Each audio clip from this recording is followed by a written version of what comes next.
नमस्कार, खबरों की खबर में आपका स्वागत है। मैं हूं संकेत उपाध्याय। तो सुप्रीम कोर्ट ने जो प्रवासी मजदूर हैं, श्रमिक हैं, उनकी जो तकलीफ है उसकी सुध ली। सुओ मोटो कॉग्निजेंस एक चीज होती है, यानी कि किसी ने शिकायत नहीं की उच्चतम न्यायालय में, उन्होंने खुद ही सुध ले ली, खुद ही बोला कि भाई बताओ क्या कार्रवाई हो रही है।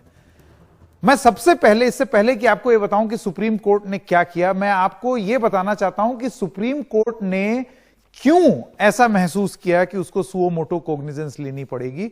उसकी कुछ तस्वीरें मैं आपको दिखाना चाहता हूं पिछले कुछ दिनों में जो हो रही है। ये 23 मई की तस्वीर है कानपुर की। खाने पीने के लिए छीना झपटी हो रही है स्टेशन पर। देखिए किस तरीके से। अब आप कहेंगे कि ये तो लूट खसोट मची हुई है। क्या आप सही में इन लोगों को जिम्मेदार ठहरा सकते हैं? लूट जैसे शब्द का प्रयोग कर सकते हैं? भूखे हैं, 2-2 दिन से इनको खाना नसीब नहीं है, ऐसा इनका कहना है। तो अगर खाना मिलता है तो भूख के आगे आदमी क्या करे? तो ये तस्वीरें कानपुर से आई हैं।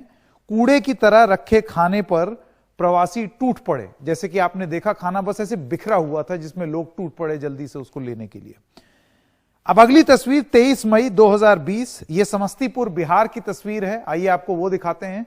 समस्तीपुर बिहार में खाने पीने के पैकेट की छीना झपटी हुई, बिल्कुल उसी तरीके से जैसे कानपुर सेंट्रल रेलवे स्टेशन पर हो रही थी। देखिए किस तरीके से खाना पड़ा हुआ है। यह खाना ऐसे पड़ा हुआ है जैसे कूड़े का ढेर हो, और लोग मजबूर हैं। तस्वीरों के माध्यम से मैं आपको बात की गहराई समझाने की कोशिश कर रहा हूं, क्योंकि आज सॉलिसिटर जनरल ने कोर्ट में एक ऐसी बात कर दी जिससे बड़ी तकलीफ होनी चाहिए इस देश में लोगों को। इस तरीके से कूड़े के ढेर की तरह रखे हुए खाने को लोग उठा उठा करके लेके जा रहे हैं, भूख प्यास से तड़पते हुए प्रवासी। अगली तस्वीर मुगल सराय चंदौली उत्तर प्रदेश। ट्रेन के अंदर खाने के पैकेट फेंके गए। रेलवे ऐसे दे रही है प्रवासियों को खाना। ये देखिए, ये उठा करके बस फेंक दिया। ये तरीका है। डिग्निटी एक शब्द होता है अंग्रेजी में, मुझे ऐसे लगता है वो डिग्निटी खत्म हो गई है कि खा लो, ये लो, फेंक दिया हमने। इस तरीके की तस्वीरें मुगल सराय चंदौली उत्तर प्रदेश से आ रही हैं। श्रमिक ट्रेन ये बिहार जा रही थी। अब मैं आपको ये बताना चाहता हूं, ऐसी और सारी तमाम तस्वीरें हैं, लेकिन इससे पहले कि हम उसके बारे में बात करें, आइए हम आपको दिल्ली की कुछ तस्वीरें दिखा देते हैं। देखिए ये दिल्ली से आई, जिसमें आप देख रहे हैं पानी की बोतलों को लेकर के। अब लोग कहेंगे कि तो लूट मचा ली लोगों ने, हड़प लिया, इनके खिलाफ कार्रवाई करने की भी कुछ लोग बात कर रहे हैं। लेकिन ये वो श्रमिक ट्रेन है जिसमें जिम्मेदारी बांटने की ये सरकार की थी पूरी तरीके से।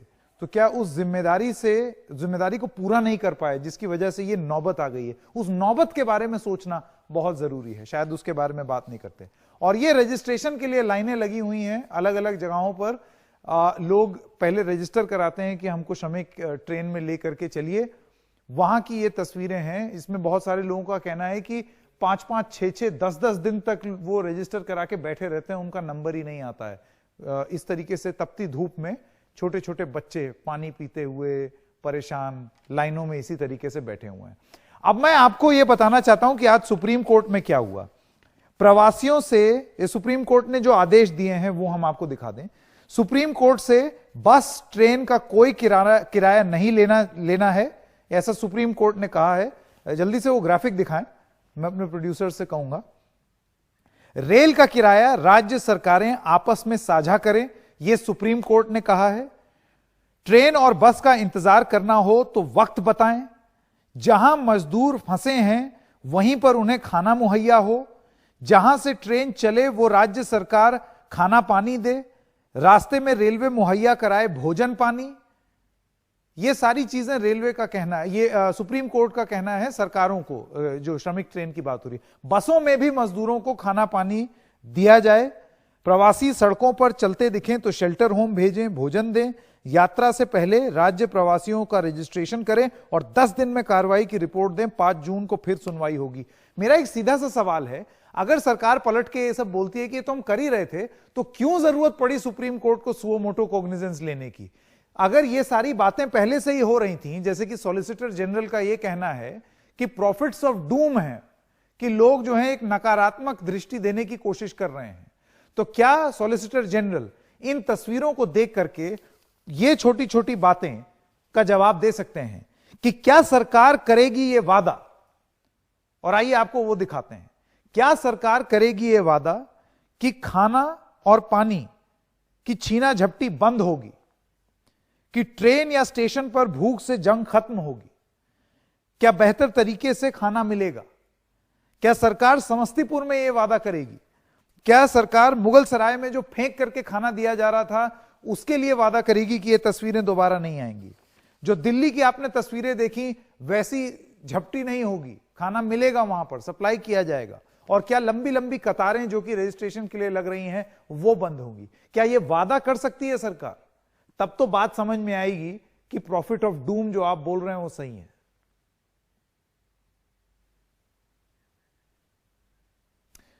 तो मैं स्वागत करना चाहता हूं हमारे मेहमानों का। संजय पारीख, आप वकील हैं सुप्रीम कोर्ट में, और देशरत्न निगम, आप भी वकील हैं सुप्रीम कोर्ट में। आप दोनों का बहुत बहुत स्वागत है। मैं पारीख साहब आपसे शुरू करना चाहता हूं, आपसे ये जानना चाहता हूं कि आज सुप्रीम कोर्ट ने सुध ली इन श्रमिकों की, ये जरूरत ही क्यों महसूस हुई? आपको लगता है ये विफलता थी जिस वजह से सुप्रीम कोर्ट को आना पड़ा?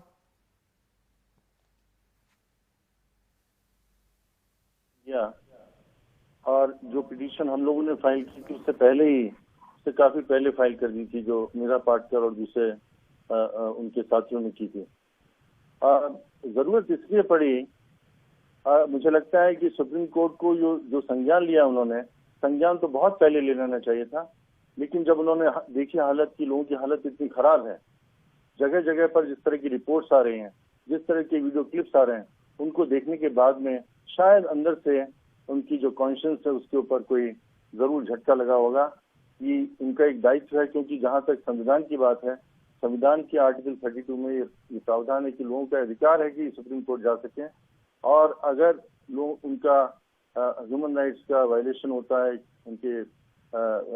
उनके जो राइट्स हैं कॉन्स्टिट्यूशन में उनका वायलेशन होता है, तो ये दायित्व होता है सुप्रीम कोर्ट का कि इसके बारे में कुछ करें। मुझे लगता है कि ये सारी चीजों की वजह से सुप्रीम कोर्ट ने सो मोटो कॉग्निजेंस लिया होगा इसके अंदर।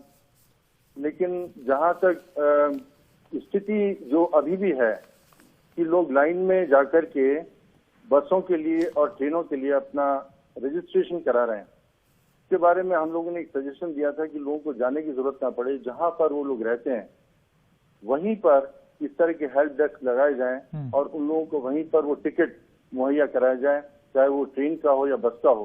उस बात को भी सुप्रीम कोर्ट ने स्वीकारा है। वो एक बहुत बड़ी बात इसलिए है कि वहीं पर रह करके उनको अगर बस का और ट्रेन का टिकट मिल जाता है तो एक तो ये बात होगी कि उनको अपनी जगह से कहीं और जाने की आवश्यकता नहीं है, और दूसरी बात यह है कि उनको वहीं पर अगर रजिस्ट्रेशन होगा तो वहीं जो खाना उनको मिलता है उसी जगह पर बैठे हुए उनको खाने वगैरह मिलता रहेगा। ये एक जो डायरेक्शन दिया है, मुझे लगता है ये अच्छा डायरेक्शन सुप्रीम कोर्ट ने दिया है।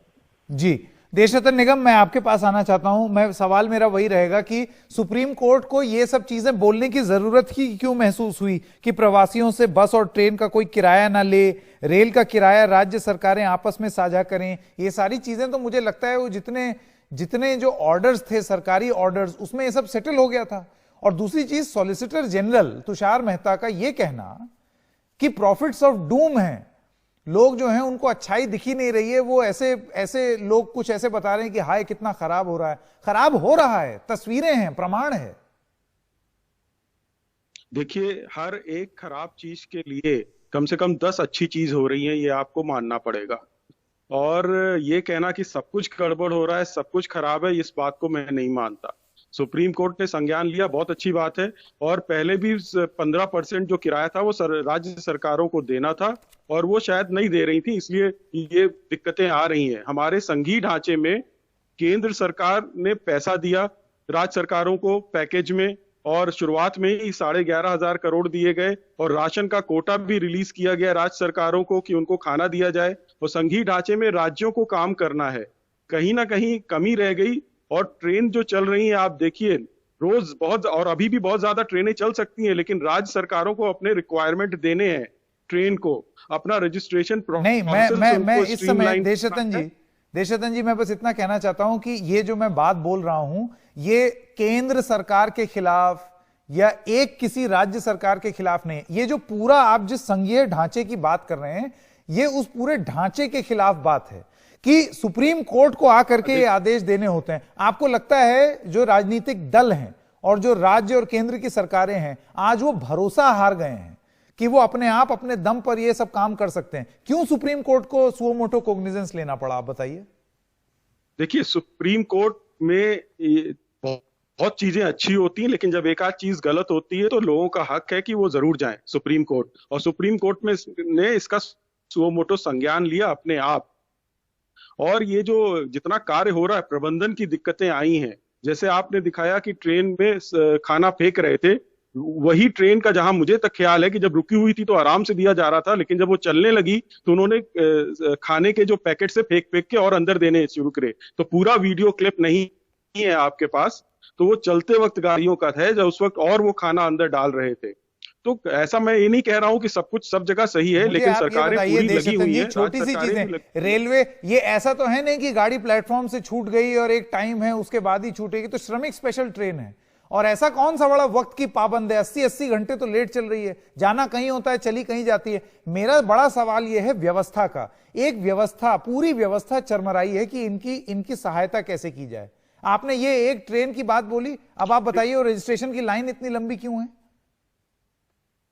देखिए, रजिस्ट्रेशन राज्य सरकारों का काम है। राज्य सरकारें रजिस्टर करेंगी और फिर आगे देना पड़ेगा कि रेलवे को। रेलवे फिर स्क्रीनिंग करता है, उसके बाद वो ट्रेन पे चढ़ते हैं। तो रजिस्ट्रेशन प्रोसेस राज्यों को ठीक करना है, वहां पे गड़बड़ी है। सुप्रीम कोर्ट का अगर ऑर्डर देखते हैं तो सब कुछ राज्य सरकारों को ही, उनको किराया भी नहीं लेना है और रेलवे का काम है कि रास्ते में उनको खाना दे और गंतव्य पे पहुंचाए।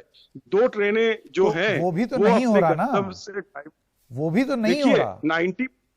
90% हो रहा है, 10% में उसको प्रबंधन को और इंप्रूव करने की जरूरत है। बिल्कुल, तो हमको ये नहीं बोलना चाहिए प्रॉफिट्स ऑफ डूम। मेरे ख्याल से अगर एक भी आदमी, ये सारे वो लोग हैं जो अब रेलवे के अधिकार क्षेत्र में आते हैं क्योंकि वो ट्रेन के अंदर बैठे हैं। वो ऐसा नहीं है कि कहीं जाकर के रास्ते से कुछ छोला कुलचा उठा ले या कुछ खाना उठा ले। रेलवे को देना होगा क्योंकि वो ट्रेन चल रही है। वो जब भूख लगेगी तो उनको खाना देना होगा और फिर इसको लूट कहना सही नहीं है। मैं जल्दी से पारिक साहब के पास वापस आना चाहता हूं। एक सेकंड, पारिक साहब के पास लूट नहीं बोल सकते आप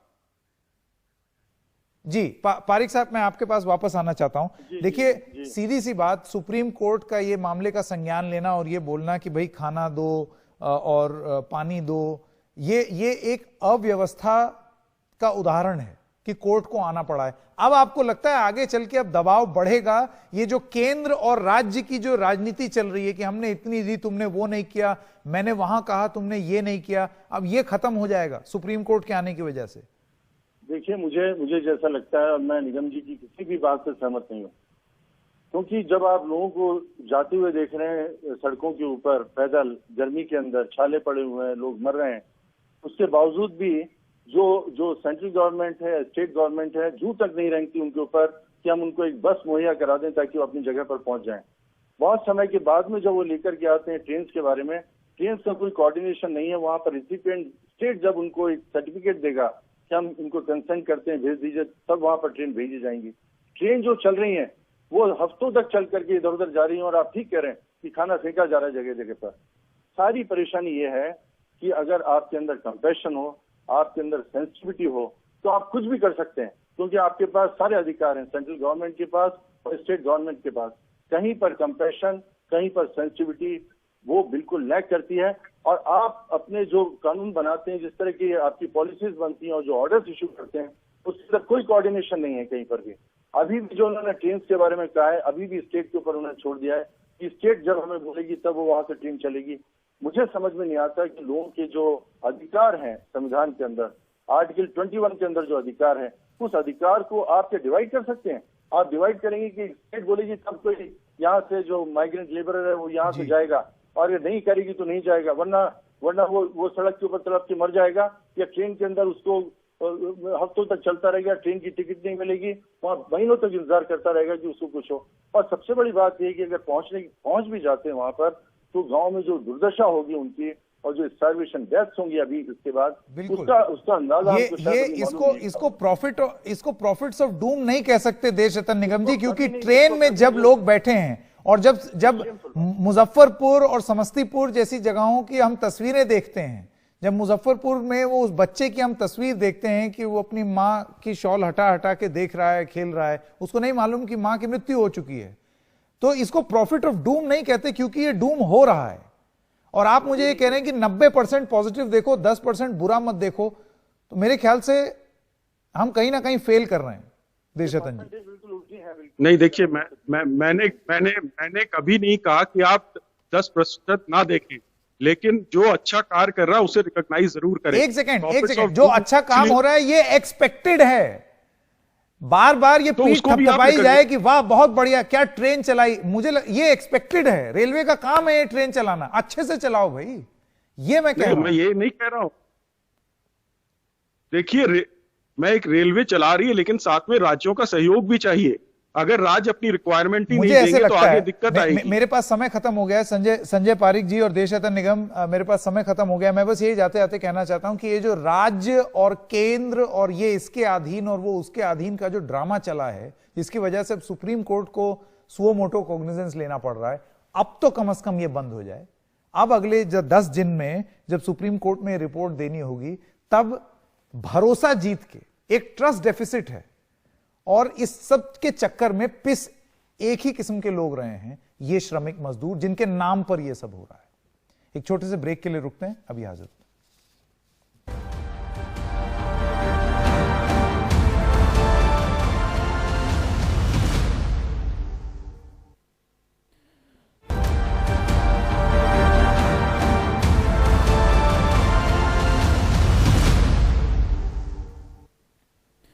और अब हम कुछ प्रवासियों के वो बयान आपको सुना रहे हैं जो साबित करता है कि वो किस हद तक तरह तरह की तकलीफों से गुजर रहे हैं। ये जरा देखिए।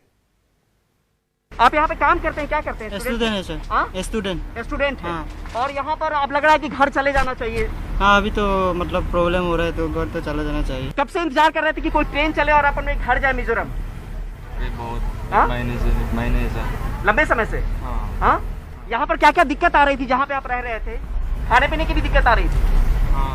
हम सर 3 दिन से बैठे हुए हैं। 3 दिन से बैठे हुए? क्यों यहाँ क्यों बैठे हो? घर नहीं आया दिल्ली में? जी नहीं, मकान मालिक ने भगा दिया, वहाँ से सामान सब रख लिया, बोला किराया दोगे तो रहने देंगे, नहीं तो यहाँ से भाग जाओ। अभी जो है कच्चे बनियान में भागना पड़ेगा। मकान किराया नहीं दिया ना, तो हमें निकाल दिया।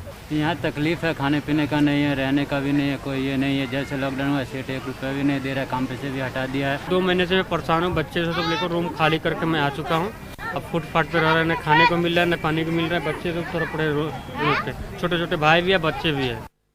जो लोग इन बातों को बताते हैं और बोलते हैं, वो जैसे सॉलिसिटर जनरल ने आज अदालत में कहा कि प्रॉफिट्स ऑफ डूम, यानी कि हर समय निराशावादी किस्म के लोग हो गए हैं, ये प्रॉफिट्स ऑफ डूम नहीं है।